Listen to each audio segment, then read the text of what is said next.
विद्यार्थियों, इस वीडियो में हम पढ़ेंगे तीसरा लवक जिसे हरित लवक कहते हैं या अंग्रेजी में इसको क्लोरोप्लास्ट कहते हैं। तो हरित लवक के हमने इससे पहले दो तरह के लवक पढ़े थे।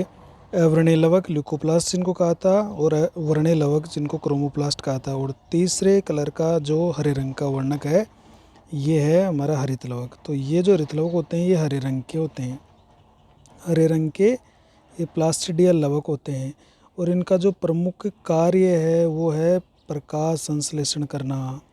और प्रकाश संश्लेषण क्या होता है? प्रकाश संश्लेषण सूर्य के प्रकाश की उपस्थिति में कार्बनिक पदार्थों के द्वारा पादप है भोजन बना सकते हैं। कार्बनिक पदार्थ कार्बोहाइड्रेट का संश्लेषण कर सकते हैं, तो ये अपना भोजन बनाते हैं। और इस भोजन के लिए हरित लवक बहुत ही महत्वपूर्ण एक लवक होते हैं। तो इसकी सहायता से क्या करते हैं कि जो प्रकाश है प्रकाश की उपस्थिति में इसकी सहायता से ये जो अकार्बनिक पदार्थ होते हैं, अकार्बनिक पदार्थ इसके अंदर CO2 होता है, H2O होता है, इनकी सहायता से ये क्या करते हैं भोजन जो कार्बोहाइड्रेट होता है उसका ये निर्माण कर लेते हैं। तो भोजन का ये निर्माण करते हैं इनकी सहायता से। तो हरित लवक हरे रंग के होते हैं और हम देखते हैं कि पौधे हैं वो हरे, इसकी पत्तियां हैं या जो भी भाग हरे होते हैं वहाँ पर हरित लवक पाया जाता है। कुछ इसके अन्य नामों से भी इसको जाना जाता है। तो इसके जो अदर नेम है, अन्य नाम, वो क्या है? इसको अर्ध स्वायत्तशासी अंग, अर्ध स्वायत्तशासी अंग, एक अंग को और हमने अर्ध स्वायत्तशासी अंग कहा था जिसको अंग्रेजी में हम कहते हैं सेमी ऑटोनोमस ऑर्गेनेल। तो एक कोशिकांग और था जिसको हमने अर्धस्वायत्तशासी कोशिकांग कहा था, वो कौन सा था? वो माइटोकॉन्ड्रिया। तो माइटोकॉन्ड्रिया और हरित लवक ऐसे दो कोशिकांग है जिनको अर्धस्वायत्तशासी कोशिकांग या अंग कहते हैं। क्यों कहते हैं? क्योंकि इनमें स्वयं का DNA होता है, ये स्वयं का RNA होता है, अतः ये स्वतः जनन की क्षमता रखते हैं। लेकिन ये जो इनकी स्वतः जनन की क्षमता है ये कोशिका द्रव्य में रहकर ही ये हासिल करते हैं, इसलिए इनको पूरी तरह से स्वायत्तशासी अंग न कहकर अर्ध स्वायत्तशासी अंग कहा जाता है। तो ये भी है। तो इसके साथ माइटोकॉन्ड्रिया को भी लेते हैं। तो ये बहुत बार क्वेश्चन आता है कम्पिटिटिव एग्जाम में भी कि जो अर्ध स्वायत्तशासी अंग है वो कौन कौन से हैं? तो माइटोकॉन्ड्रिया और हरित लवक।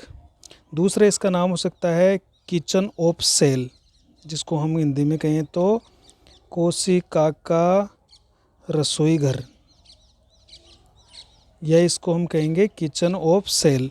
रसोई घर में क्या होता है? भोजन बनता है। तो इसी तरह से ये पादप का वह स्थान है जहाँ पर भोजन का संश्लेषण या भोजन का निर्माण होता है। तो इस कारण इसको कोशिका का रसोई घर भी कहते हैं। तो कोशिका का ये स्थान कौन सा है? हरित लवक है। इसको ओटोप्लास्ट भी कहते हैं। ओटोप्लास्ट ऐसे लवक हैं जो ओटो यानी होता है स्वयं या स्वयं, तो स्वयं में जनन की क्षमता रखते हैं या अपना भोजन है कार्बोहाइड्रेट का संश्लेषण स्वतः ही कर लेते हैं। चूँकि एक पूरी तरह से ये एक कोशिका की तरह ही ये व्यवहार करता है। और पूर्व में जब ये इनकी उत्पत्ति अपन देखते हैं तो ये एक जीवाणु कोशिका से समानता रखते हैं। तो धीरे धीरे ये यूकेरियोटिक कोशिका के नज़दीक गए, उनके सहजीवी संबंधों में बढ़ोतरी हुई और सहजीवी संबंधों में जब दोनों के बीच में रिलेशन बने तो आज ये यूकेरियोटिक कोशिका के एक प्रमुख कोशिकांग बन गए। तो इस कारण इनको कोशिका के अंदर कोशिका भी कहते हैं। अब इसको क्यों कहते हैं कि ये इसमें खुद का DNA है, खुद का RNA है, खुद जनन करने की क्षमता रखते हैं और अपना भोजन या ATP या ऊर्जा स्वतः या खुद निर्मित कर सकता है, इसलिए ये एक तरह से कोशिका की तरह व्यवहार करता है। ये पादप कोशिका का सबसे बड़ा कोशिकांग है, सबसे बड़ा कोशिका द्रव्य कोशिकांग कहते हैं इसको, कोशिका द्रव्य कोशिकांग। या तो आप इसको ये कहो कि ये पादप कोशिका का सबसे बड़ा कोशिकांग है। कोशिका द्रव्य जो कोशिका द्रव्य में पाया जाता है। अगर हम ऐसा कहें कि पादप कोशिका का सबसे बड़ा कोशिकांग, तब तो हम कहेंगे केंद्रक।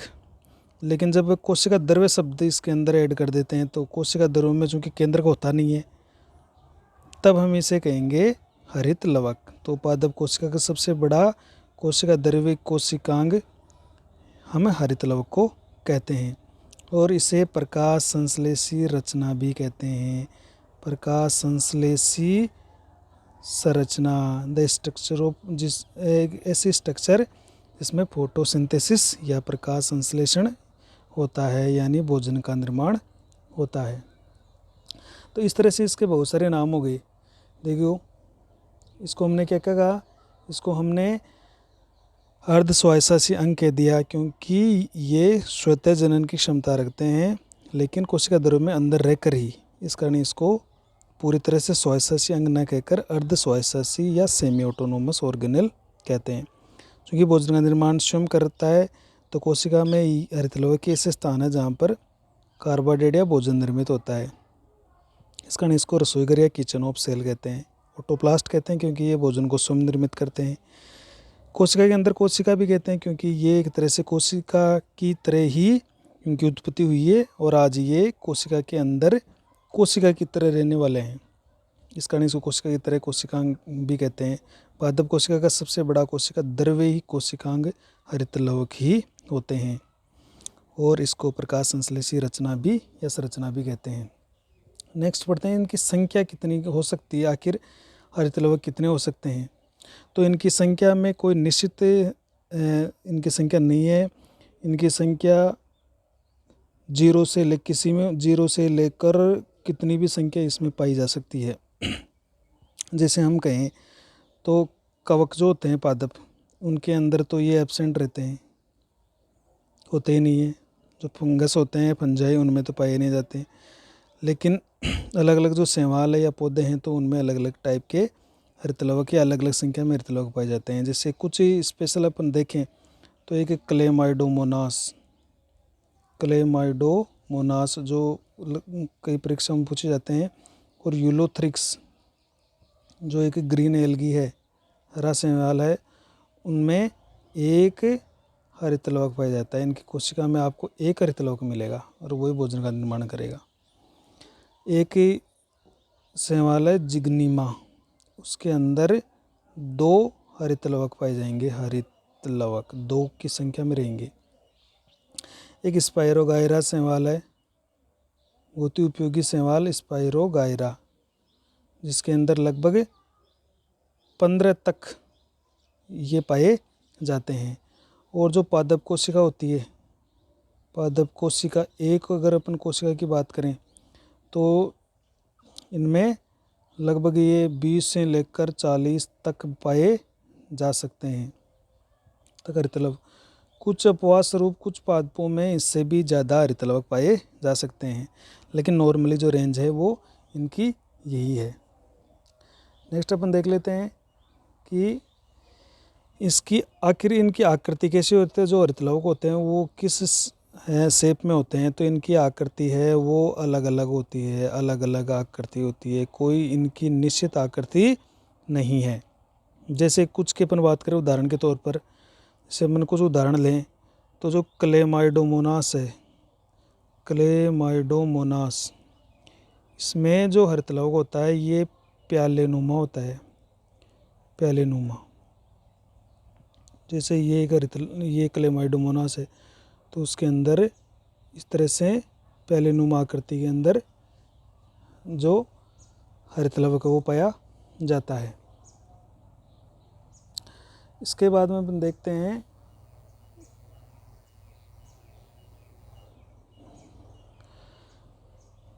एक यूलोथ्रिक्स जो हरा शैवाल है उसको देखते हैं। यूलोथ्रिक्स में ये मेखलाकार होता है, मेखलाकार मतलब इस तरह से पूरा राउंड लिए हुए मेखलाकार आकृति में पाया जाता है। स्पाइरोगायरा के अंदर ये रिबन के समान होता है, तो ये भी ध्यान रखिएगा, रिबन के समान। इसको हम सर्पिलाकार भी कह सकते हैं, सर्पिलाकार। इस तरह से ये रिबन के समान पाया जाता है। शैवाल है जिग्निमा, जिसके अंदर अपने 2 हरित लवक पड़े थे। इसके अंदर तारे की आकृति की तरह होता है, ये ताराकार आकृति के अंदर पाया जाता है। वाउचेरिया, वाउचेरिया शैवाल है जिसके अंदर ये प्लेट की तरह होता है, प्लेट की तरह यानी चपटे आकृति के अंदर होता है। उडोगोनियम, इसके अंदर जाल रूपी, जिनको हम रेटिकुलेटेड कहते हैं, रेटिकुलेटेड शेप, जाल के जैसी इसके अंदर संरचना पाई जाती है। और जो उच्च पदप होते हैं उनके अंदर ये जो हरितलवक होते हैं ये अंडाकार या जिसको हम कहें कि एक डिस्क के समान होते हैं, इस तरह जिसको हम कहते हैं डिस्कोइड, इस तरह से ये पाए जाते हैं। तो ये हमारे उच्च पादपों में पाए जाने वाले अंडाकार, तो ये इनकी आकृति है अलग अलग। ये मोस्ट जो अपन ज़्यादातर परीक्षा में पूछे जाते हैं, जैसे क्लेमाइडोमोनास में पैलेनुमा है, यूलोथ्रिक्स में मेखलाकार, स्पायरोगायरा में रिबन की तरह, जिग्निगा में ताराकार, वाउचेरिया में प्लेट की तरह, उडोगोनियम में जाल की तरह, और उच्च पादपों में ये डिस्क या अंडाकार आकृति में पाए जाते हैं।